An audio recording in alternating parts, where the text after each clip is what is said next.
School for me, I was a wrecking ball, absolute wrecking ball. You know, I would disrupt every single class, try and be the funniest kid in class, make sure everybody was laughing at me.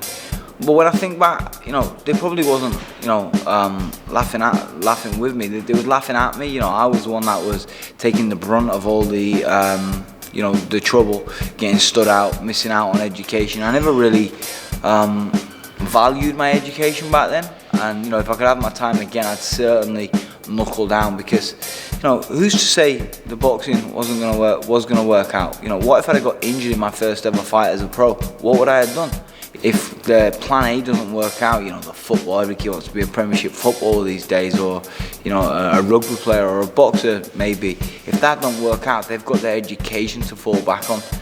You know, you've got to go to school, it's compulsory, so you might as well take as much out of school as you can. I came here last March because there was no head coach here, so Tommy asked me if I would like to come across and, you know, get things moving to the next level. And when I came, there was maybe 5-6 kids in the gym, and we've already, within less than a year, we've got 20 kids in the carded group, and then in the beginners session, which is like the young kids, we've got 20 kids in that as well, so it's booming now. So the Box Clever programme, it's not about finding the next boxing superstar, it's far from that. It's about trying to teach kids right from my wrongs, passing on my experience and my knowledge. You know, don't be like me, don't be, you know, a fun time Frankie. You know, don't just wing it. You know, have a backup plan. Plan A don't work out, you got plan B. And the Box Clever programme is growing and growing and growing. We're working with, well, we've worked with hundreds of schools. We're working with about 13 different schools at present. We've just got a new contract with South Hunsley School, so it's going fantastic, and I've got big visions for the academy, the foundation, the Box Clever programme. I want to try and get it accredited so that they can get some kind of qualification with it. As soon as he walks in the gym, their heads turn, and the kids love it, you know, and the kids grab every opportunity they can get to get a photo with him, or, you know, sign a t-shirt or sign a cap or whatever else. But remember, some families have got 3 and 4 kids. If you've got 4 kids, they all want to go to a sporting event every night at £2 a pop. That's £8 a night. 5 nights, that's 40 quid a week. Families can't afford that these days.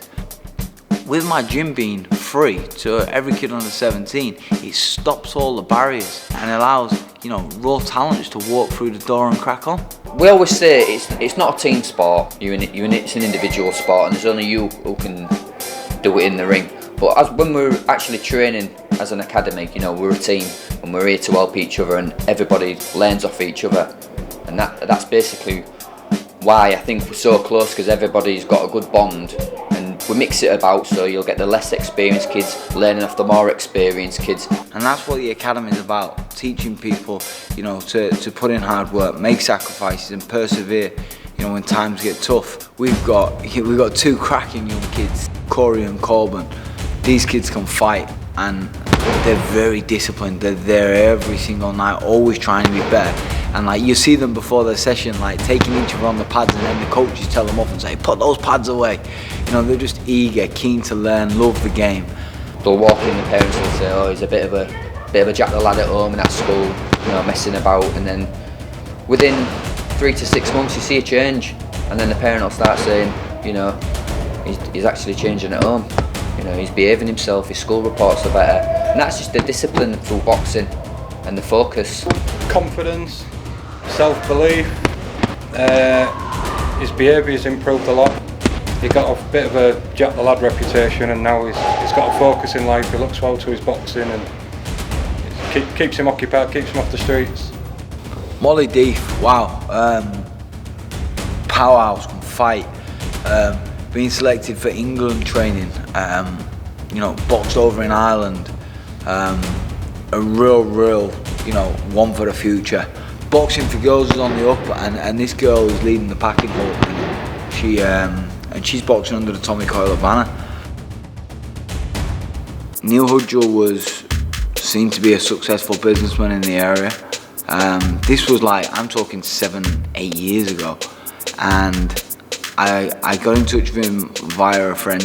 I asked him if he'd be interested in some sponsorship, and I was just really happy at the fact that he replied to me within 2-3 minutes. And anybody who knows Neil, he's excellent with emails. He'll reply within 2 or 3 minutes. It might not be many words, but he'll always reply very, very quickly.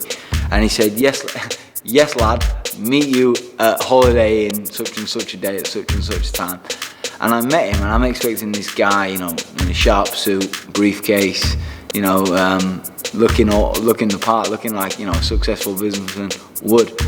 And he's there in his Rover shorts, and he said, sit down lad, do you want a coffee? And he got me a coffee, and we're chatting away. And I had this presentation, I was about to show him, what I've done, what I plan to do, what benefits would be in it for him. And he didn't even ask to see the presentation. He kind of just weighed me up, and he said, all right, so he said, I'll sponsor you. And that was it. And I said, can I maybe do some training with you? I felt like it would be a good return on investment to give Neil a little bit of training and, a bit of an insight to boxing. And he came down, and when I took him down to the gym, what I was initially renting for my Box Clever program, he said that he'd back the Box Clever program as well. And I was like, wow, I don't even really know this guy, and already he's saying he'll back my Box Clever program, he's going to back me. And the relationship just grew from there, to be honest. I went to watch him at one of our home shows. I think it was his second or third fight, and he got knocked out.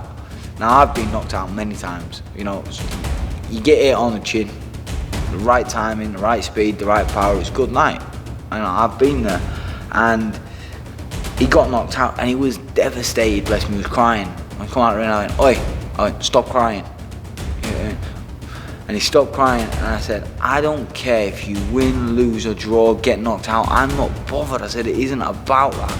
I said, it's about taking part and trying to be the best that you can be. I said, did you prepare 100% for this fight? He went, yes. I said, that'll do for me. I said, all I will ask of you is to get back in the gym on Monday and train even harder. Try and make, adjustments, make improvements. And he said, because he posted, I will. And he come. Monday he's there. I didn't think he would, but he was there. And he showed commitment. He's kept coming and kept improving. And he won his last fight. So I said to him, I pulled him in and I said, listen, coach told me you need some new training gear. He says, yeah. He's just started working, he's got a little job, he's 16. I said, I'll treat you. I said, I'll get you your gloves and your head guard and your protectors. It's quite expensive, and he was just made up, and it was just like somebody put a battery in the back of him. His face lit up and loving the game. And for me, I'm not motivated by financial success. I'm really not. So, I sit here and people think, success you can measure it on so many different levels. Some measure it on how big your house is, what motor you drive, how much money you've got in the bank. But for me, I look around and I measure it with people. And I've got likes of Neil Hudgell, Paul Sewell, Simon Cook, my dad, my mum, my pal Luke who runs this place. I've got some real good people around me. And that's success. These fighters, these kids what I've got in our gym, that's success. The fact that they want to train at my gym, there's tons of gyms in Hull. Why do they train at mine? And I feel because that's we look after them.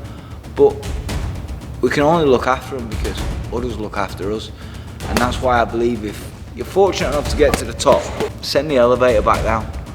Send the elevator back down for somebody else. And, that's all Neil's done. He's got to the top. Sent the elevator back down for me. I'm getting to the top, and I'm going to send the elevator back down for someone else. I feel having an academy and kids off the street being able to access it for free because of people like Neil and walk in, they might have a natural ability, but if I can go in and I can give them this experience, I can make some champions and I can turn kids' lives around.